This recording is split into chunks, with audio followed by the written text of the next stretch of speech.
At DNAngels, we always say never lose hope because one new match can change everything. For one client who waited nearly 5 years, that miracle match finally arrived. It didn't mean that the whole case was solved, but at least it gave us hope. Stay with me to hear how patience, faith, and a little bit of DNA magic led to the truth she'd been waiting for. My name is Lorie Cousin, and I'm a DNA genetic genealogist at DNAngels.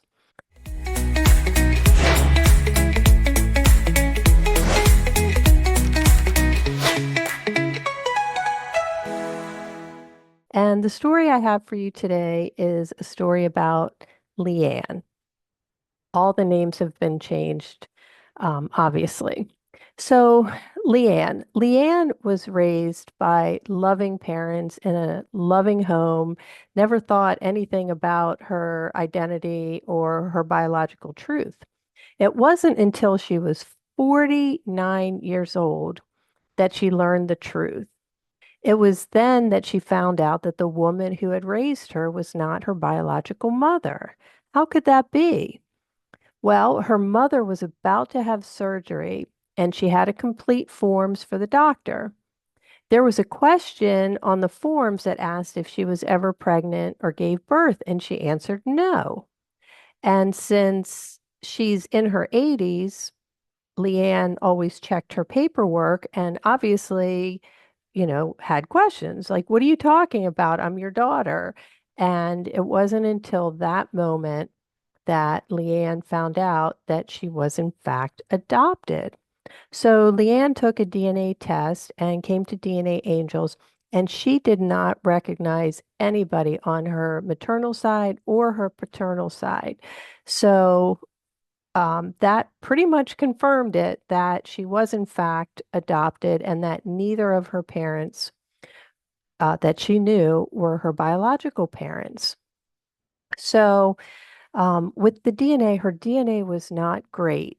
And there were other search angels, genetic genealogists who worked on her case prior to me. And they were able to identify the grandparents on one side of her paternity, either paternal or maternal side. They didn't even know which side it was because the grandparents, we'll call Edward Harris and Luann McGee, they had 5 children, 3 daughters and 2 sons. Well, there was DNA. There was a first cousin that came from, that was a child of one of the daughters. So that eliminated that daughter as being her mother, since that daughter's child only matched as a cousin and not a half sibling. So that still left 2 boys and 2 girls. So there was no way to narrow it down. And it was just a matter of waiting. Um, and that's kind of where things stood for quite a while. Um, no progress could be made. No, um, there wasn't very many matches on the other side to sort of be able to figure out which was the maternal side and which was the paternal side.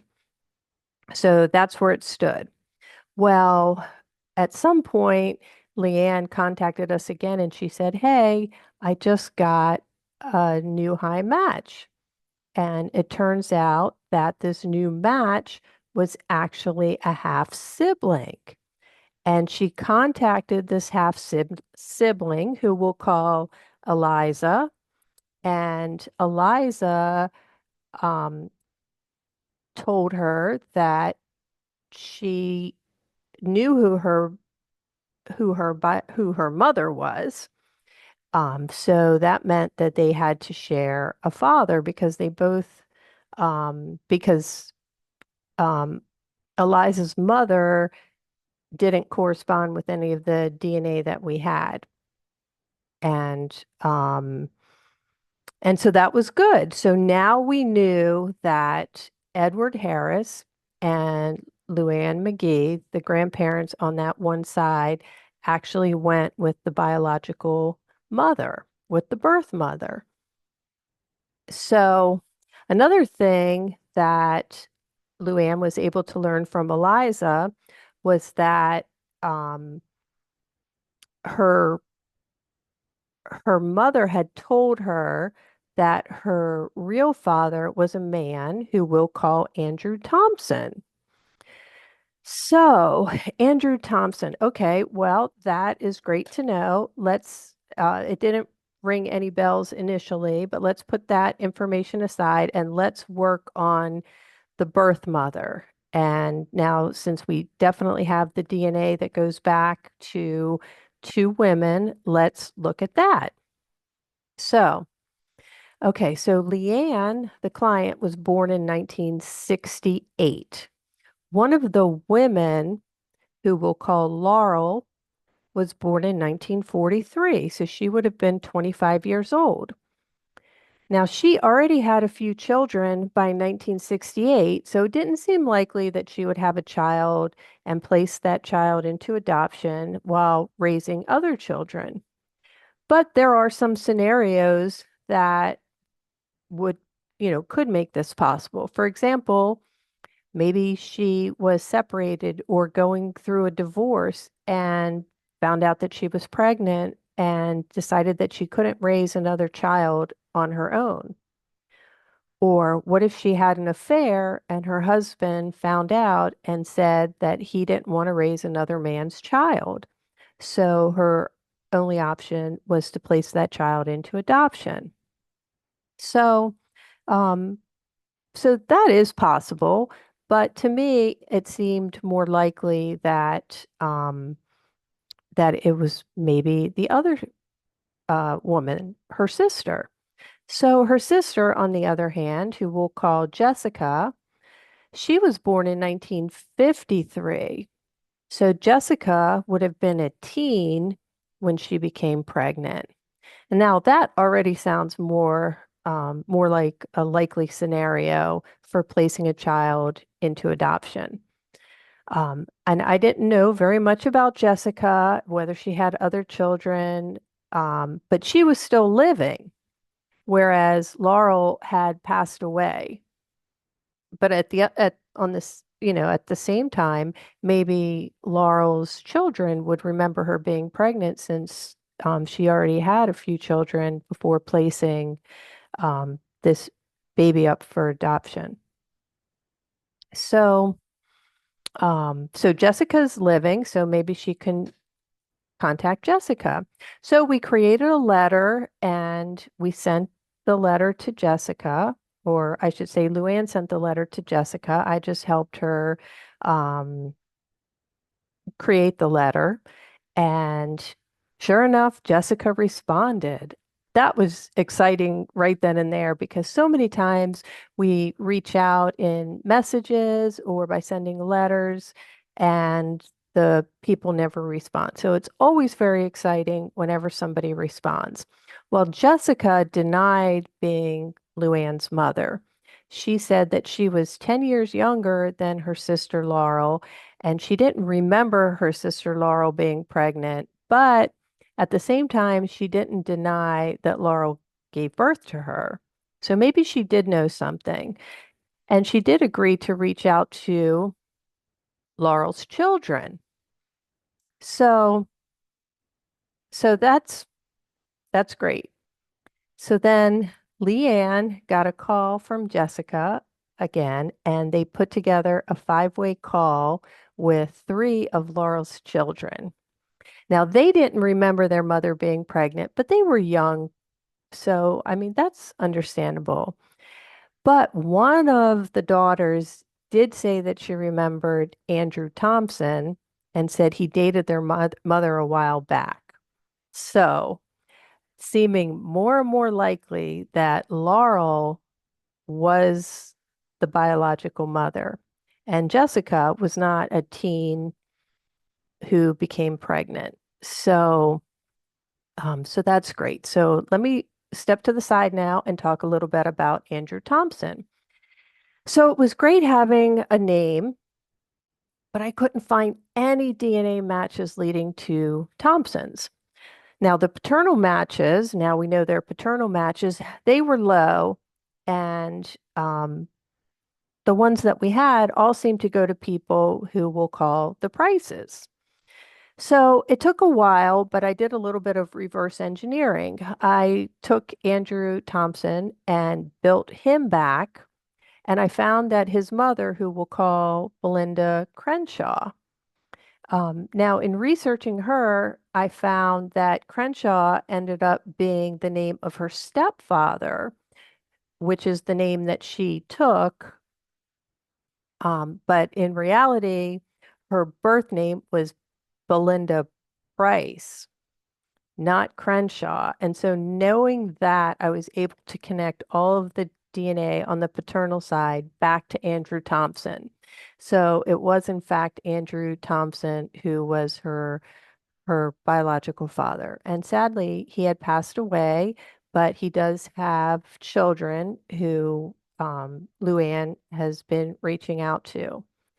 Luann has also met with Eliza, her new half sibling, and they are um, developing a relationship, after, more than 50 years of not knowing that you have a sister. It takes a little while, but they are happy to know each other, and that is heartwarming. So, um, Leanne, now she has all of this new family that she didn't even know about growing up as an only child in her small family, only to learn that wasn't her biological family, and she has all of these sisters and brothers on both her maternal and paternal side of the family. So the children of Laurel, they are having a little bit of a hard time with this. They don't understand how their mother died, keeping such a secret. And, they say that they would never place a child into adoption. And it appears as if they're questioning a lot of the things about their mother now, how she could take this secret to the grave and never, I guess they feel like they've been cheated out of this sibling.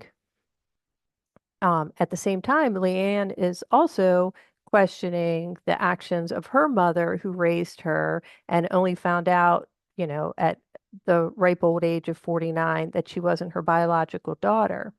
Now, these are all difficult decisions that these women had to make. It couldn't have been easy placing a child into adoption, and Leanne's mother, I'm sure, struggled with telling her daughter the truth. And after a while, the more years that went by, it was probably easier just to keep the secret rather than explain why she never told Leanne the truth.